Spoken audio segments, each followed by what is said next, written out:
Kamusta? Kumanta ka para sa Eddies? Yes. For Mother? Yes, for Mother Lily. Anong feeling, no? While singing, alam natin... Medyo umaano muna ako, dumedetouch muna ako konti kasi pag, syempre medyo touchy-feely pa siya ngayon. So, yeah. Ice, you have a concert. Yes, September 12 and 13. Kano ka excited for that? What are preparations? Siyempre excited. Sobra akong excited. It's a 2-night concert and excited ako kasi iba yung concert ng September 12, iba yung concert ng September 13. So, magkaiba? Yes, magkaiba. Saan nga gagawin? Sa dito, sa NPAT. Okay. So, iba yung mapapanood ng 12, iba mapapanood ng 13. Iba mapapanood ng 12, iba mapapanood ng 13. Bakit yung design na baguhin? Ha?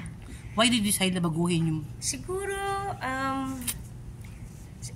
masasabi ko kasi it's my 38th year in the industry as well. So parang and it's my birthday also pala. Happy birthday, so, okay. So parang gusto ko yung first night namin talagang party. Alam mo yan, kumbaga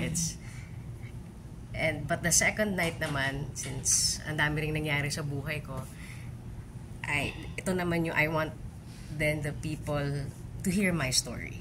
Alam mo yun. So parang hindi namin siya pwedeng pagsamahin ng ganun eh. So talagang we wanted to do it 2 nights para mas mapagtuunan namin ng pansin yung bawat tema ng concert. Anong title ng concert? Being Ice. Being Ice. Live experience. And then the first one, of course, is Videoke Hits. And then the second one is the Isagera Experience. Okay. So yung Videoke Hits lalagay sa mas malaking venue? Yes, para mas malaki yung party. Okay. Ice, hindi ko alam. How are you right now? I know medyo painful pa, pero kamusta ka naman after the... Okay lang, alam mo yan. As okay as I can be siguro. Like, may days na okay, may days na medyo hindi, may days na mabigat, may days na swabe lang.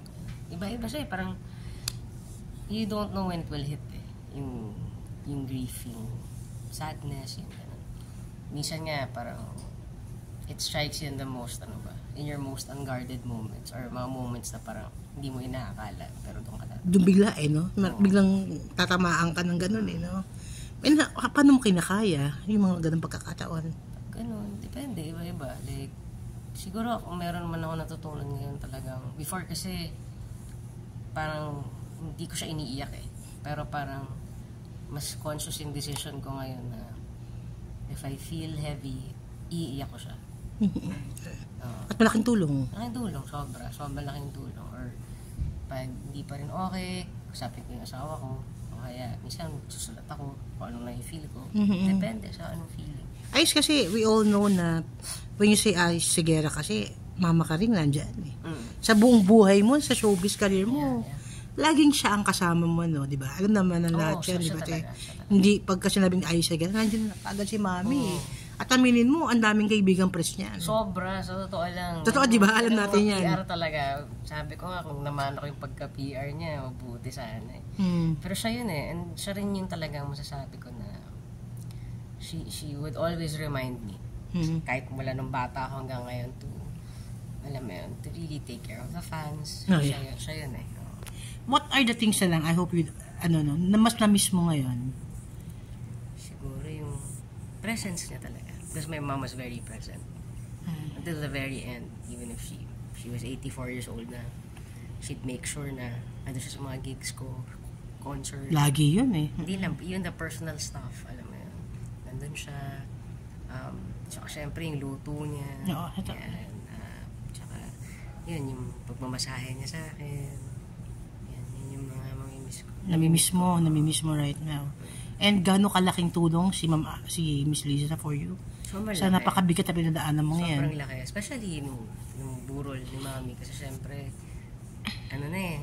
utak ko nun parang lutang na lang. Lutang ka na. She really helped me with a lot of things, parang she took care of yung paghahanap ng pagbuburulan ni Mama. Everything. Hanggang sa pagkatapos, like, kahit busy yan kapag sinabi ko kailangan yakap niya. You're very open naman before na dumaan ka sa depression, And maraming mga taong nagmamahal sa'yo, na ano sa'yo, na baka daw ma-depress ka uli or maka-apekto sa'yo sa mental health mo yung nangyari kay Mami Karing? Well, pagdating naman doon, I'd like to think na whatever it is I'm going through right now, it's the normal grieving process. Right, normal siya. Normal Tama. grieving process siya. Siguro nga, maganda nga yan na ilalabas ko yung nararamdaman ko kesa yung kinikim-kim ko. Kasi, yun yung siguro mga before na ugali ko. Madalas ko kinikim-kim Pero so ngayon, parang, I really made the conscious effort to really be open about it. Tell my friends, tell my wife na this is what I'm going through. But I mean, so far I'm good. I think what I'm going through is normal.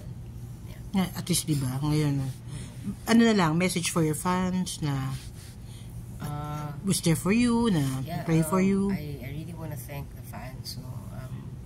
Sobrang ibang klase yung pagpapalakas na loob na binigay niyo sa akin for the past few weeks, no? Especially since my mom passed away. Yung mga messages niyo of support, of love, of condolences, it really meant so much. And hanggang ngayon, like, even sa mga gigs, kapag medyo feeling ko, nag-breakdown ako, talagang lalo nilang pinapalakas yung loob ko. They really give me that energy, that love. So, thank you. So, siguro kaya rin kahit pa paano masabi ko na despite what happened to my mom, I'm still okay. Kasi I really feel the love, not just from my wife, my family, and friends, but from the people around me. So, that sobrang blessed po ako. Salamat po. Maraming salamat sa'yo. Okay na picture?